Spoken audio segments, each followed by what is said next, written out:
اور کبھی نہ کبھی تو جائیں گے مودی جی، ہمیشہ کوئی رہا ہے، کبھی تو جائیں گے۔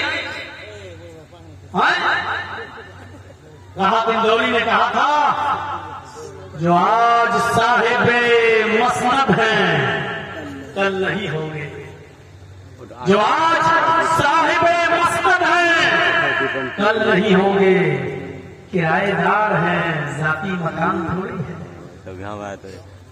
ذاتی گھر تھوڑی ہے، کرایہ دار ہے، کل کرایہ دار جو مالک ہوگا خالی کرا لے گا، ایک دن جنتا اپنے ووٹ سے آپ کو ہٹا دے گی، اور جب ہٹائے گی تو اس کی بھی کوئی ویلو نہیں رہ جائے گی، ہر چیز کا ایک وقت ہوتا ہے، انتظار ہوتا ہے۔ اچھا ہوا چلا گیا، قرآن کو بدلنے کا سپنا تو وہ کبھی دیکھ ہی نہیں سکتا تھا، اس لیے کہ قرآن کسی کے باپ کی کتاب تھوڑی ہے کہ جو چاہے اس کو بدل دے، یہ قرآن اللہ کی طرف سے نازل کی ہوئی کتاب ہے، دنیا کے سارے عیسائیوں کو چیلنج، دنیا کے سارے یہودیوں کو چیلنج، دنیا کے سارے ہندوؤں کو چیلنج، ہم مسلمانوں کو بھی کہتے ہیں آئیے ان کی طرف سے میں آواز اٹھاتا ہوں، آؤ اپنی اپنی کتابیں لے کر، بدھسٹ اپنی کتابیں لائیں، سکھ اپنی کتابیں لائیں، کرسچن اپنی کتابیں لائیں،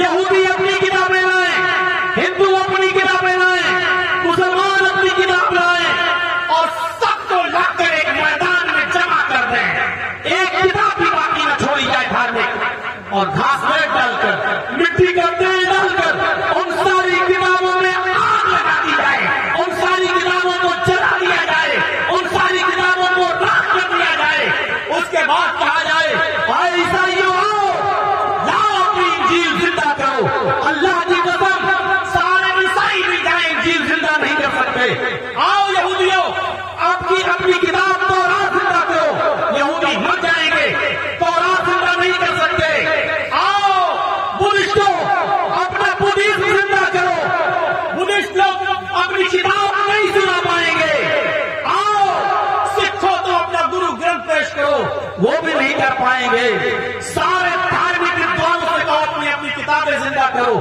نہیں کر پائیں گے، مسلمانوں سے کہو تمہارا قرآن بھی تو چل گیا ہے، تم اپنی کتاب لاؤ، ایک چھوٹا سا بچہ 10 سال کا 11 سال کا 12 سال کا مسلمانوں کے سب پہ کھڑا ہوگا، اٹھے گا اور پڑھے گا بسم اللہ الرحمن الرحیم الحمدللہ رب العالمین الرحمن الرحیم مالک یوم الدین، یہاں سے شروع کرے گا، اور قل اعوذ برب الناس ملک الناس الہ الناس من شر الوسواس الخناس الذی یوسوس فی صدور الناس من الجنۃ والناس تک پڑھ کر سنا دے گا۔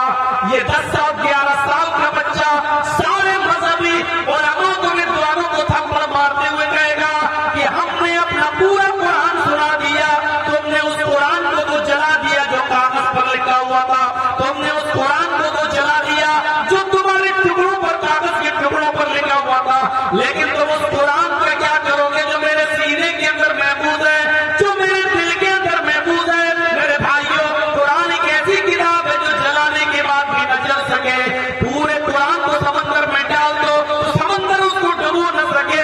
میرے بھائیوں یہاں سے آپ اندازہ لگائیے، دنیا کی ساری کتابیں جل جائیں تو دوبارہ کوئی ان کو لکھ نہیں پائے گا، لیکن قرآن کو اگر جلا دو تو دوسرے ہی دن اس کو تمام کی تمام حافظ مل جائیں گے لکھنے کے لیے، تمام کی تمام حافظ مل جائیں گے اس کو سنانے کے لیے۔ یہ چلے بیچارے قرآن کو مٹانے، یہ چلے بیچارے قرآن کی آیتیں بدلنے، اللہ تبارک و تعالیٰ نے سچ فرمایا اِنَّا نَحْنُ نَزَّلْنَا الذِّكْرَ وَإِنَّا لَهُ لَحَافِظُونَ، ہم ہی نے اس قرآن کریم کو نازل کیا ہے، ہم ہی نے اس قرآن کریم کو اتارا ہے، اور ہم ہی اس کی حفاظت فرمائیں گے، ہم ہی اس قرآن کریم کی رکشا کریں گے۔ یہ قرآن نہ کبھی مٹا ہے نہ کبھی مٹے گا، اور 1400 سال پہلے 1400 سال سے اس قرآن کو مٹانے کی بڑی کوششیں کی گئی ہے۔ یہ تیاری یہ کوئی نیا نہیں ہے، اس سے پہلے بھی بہت لوگ اٹھ چکے ہیں اس قرآن کے خلاف آواز اٹھانے کے لیے، اس قرآن کے خلاف زبان چلائی ہے انہوں نے، سب نے شکست کھائی ہے اور سب کو منہ کی کھانی پڑی ہے. تو میرے پیارے ساتھیوں، یہ قرآن ایک ایسی کتاب ہے جو کبھی کسی کے مٹانے سے نہیں بچ سکتی ہے. ایمان پیدا ہوتا ہے. یہ قرآن کی چند آیتیں جب کسی کے کان میں پڑ جاتی تھی تو اس کی دل کی دنیا بدل جاتی تھی. دل کی دنیا بدل جاتی تھی. قرآن کی چند آیتیں سنی تھی. حضرت عمر فاروق نے جو اپنی بہن کو مارا تھا، اپنے بہنوں ہی کو مارا تھا، لیکن کہا تم لوگ ایمان سے باز نہیں آ سکتے ہو تو چلو قرآن پڑھ کے سناؤ. دیکھیے ذرا یہ ایمان ہے.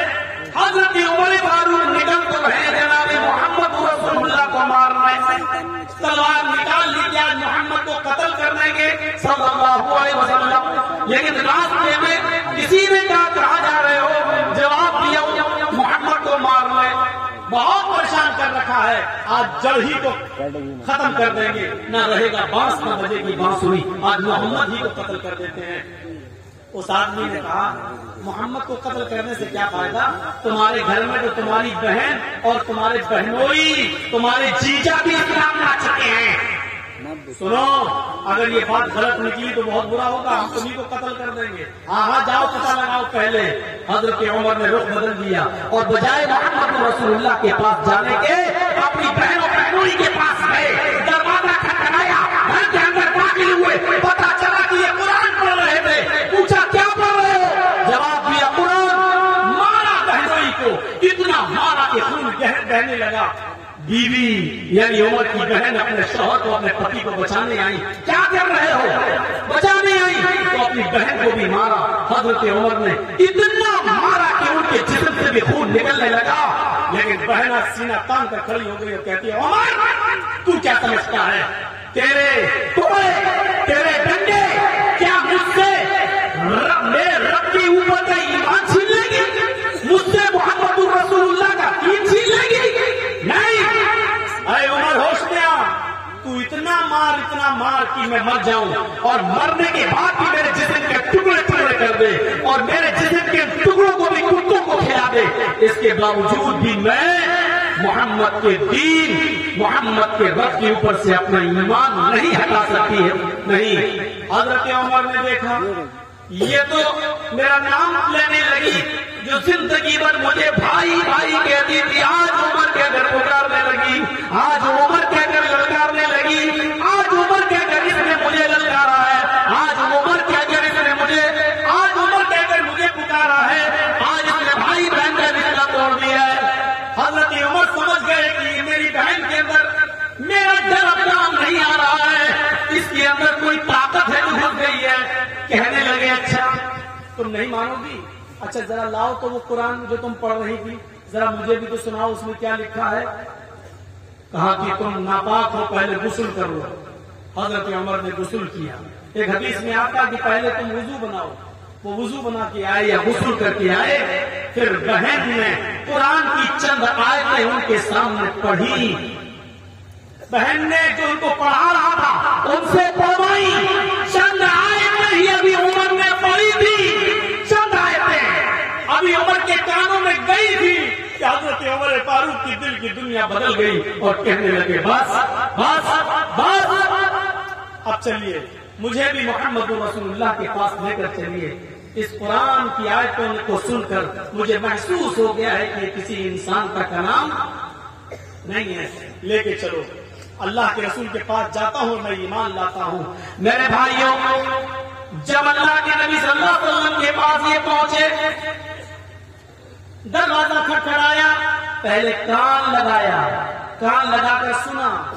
تو جانتے ہو اللہ کے رسول صلی اللہ علیہ وسلم کیا تلاوت کر رہے تھے؟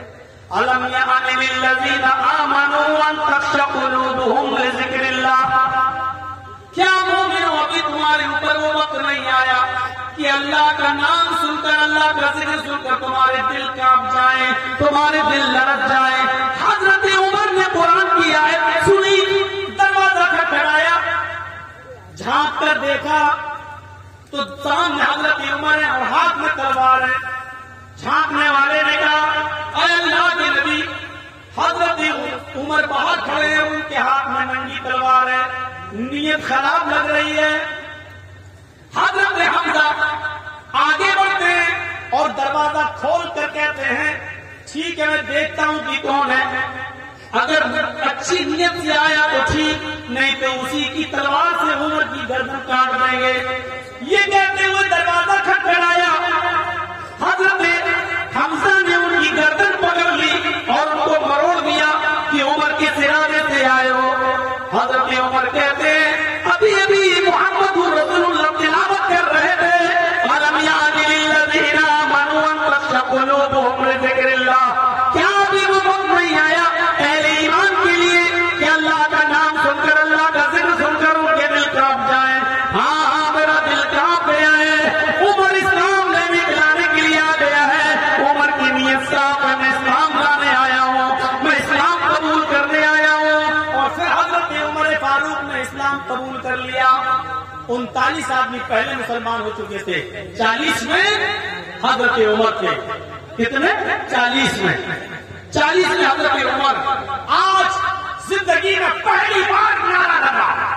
39 آدمی جب مسلمان ہوئے تو نعرہ نہیں لگا، لیکن 40 میں جب حضرت عمر اسلام لائے تو صحابہ میں اتنی زور کا نعرہ لگا کہ پہلی بار زید ابن ارقم کے گھر سے یہ آواز گونجی اور باہر نکلی، آواز آئی للہ تکبیر، اور سب نے کہا اللہ اکبر۔ اللہ اکبر کا نعرہ بلند ہوتا ہے۔ حضرت عمر فاروق کے اسلام لانے کے بعد یہ آواز پہلی بار کسی کے گھر سے باہر نکلی، اللہ اکبر کی زور کی آواز۔ اللہ کے نبی نے کہا عمر آج میں اتنا خوش ہوں، اتنا خوش ہوں، اتنا خوش ہوں کہ دل چاہتا ہے کہ تم جو مانگو آج میں تمہیں انعام میں دوں، جو مانگو وہ میں تمہیں انعام میں دوں۔ حضرت عمر کہتے ہیں اے اللہ کے نبی کیا آپ مجھے انعام دینا چاہتے ہیں؟ ہاں بتاؤ اے عمر تمہیں کیا چاہیے؟ حضرت عمر نے جو جواب دیا وہ سنیے۔ اے اللہ کے نبی میں چاہتا ہوں آپ کے 39 آدمی جو اسلام لا چکے ہیں وہ آج خانہ کعبہ میں جا کر نماز ادا کریں، آپ ان کے امام بنے۔ آپ کو اب تک خانہ کعبہ میں گھس کر نماز نہیں پڑھنے دی جا رہی ہے، خانہ کعبہ میں آپ کے اوپر روک لگی ہوئی ہے۔ میں چاہتا ہوں کہ آپ ان لوگوں کو نماز پڑھائیں اور 39 لوگ ان کے پیچھے نماز پڑھیں۔ اللہ کے نبی نے کہا اے عمر اور تم کیا کرو گے؟ اے عمر تم کیا کرو گے؟ میں نماز پڑھاؤں اور سب لوگ میرے پیچھے نماز پڑھیں تو تم کیا کرو گے؟ کہا اللہ کے رسول میں ننگی تلوار لے کر کعبہ کے دروازے پر کھڑا ہو جاتا ہوں، میں ننگی تلوار لے کر کعبہ کے دروازے پر کھڑا ہو جاتا ہوں اور دیکھتا ہوں کس کی ماں نے کس کو کتنا دودھ پلایا ہے، کس کی ماں نے کس کو کتنا دودھ پلایا ہے جو آپ کو نماز پڑھانے سے روک سکے۔ دیکھیے ایمان جب عمر کے اندر پیدا ہوا، قرآن کی آیتیں پڑھی اور اسلام لائے، جب ایمان ان کے اندر پیدا ہوا تو اتنی بہادری پیدا ہو گئی کہ اکیلے تلوار لے کر کھڑے ہو گئے۔ آپ نماز پڑھائیے، سارے صحابہ کے پیچھے نماز پڑھیں گے۔ دیکھتا ہوں دنیا کی کون سی طاقت آپ کو نماز پڑھانے سے روک سکتی ہے، میں بھی دیکھوں کہ کون ہے جو آپ کو نماز پڑھانے سے روکے۔